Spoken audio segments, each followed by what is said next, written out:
അപ്പം നമ്മുടെ ഈ ബാത്റൂമിൻ്റെയും കട്ടിങ്ങും കാര്യങ്ങളെല്ലാം തന്നെ കഴിഞ്ഞിട്ടുണ്ട്. അതുപോലെ കൺസീൽഡ് ഫ്ലഷ് ടാങ്ക് ഉറപ്പിക്കൽ കഴിഞ്ഞിട്ടുണ്ട്.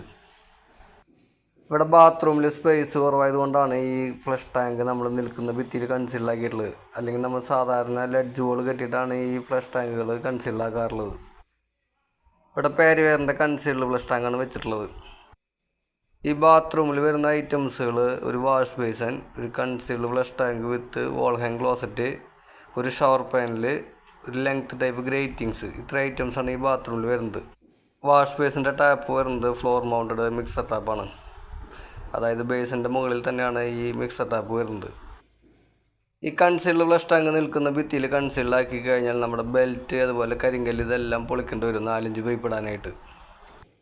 ഈ ബാത്റൂമിൻ്റെ പ്ലംബിംഗ് വർക്കിനെ കുറിച്ചുള്ള ഫുൾ ഡീറ്റെയിൽ വീഡിയോ നമ്മുടെ ചാനലിൽ ഇട്ടിട്ടുണ്ട്. അതുപോലെ ആ വീഡിയോയുടെ ലിങ്ക് ഞാൻ ഇതിൻ്റെ താഴെ വരുന്ന പ്ലേ ബട്ടണിൽ കൊടുക്കാം.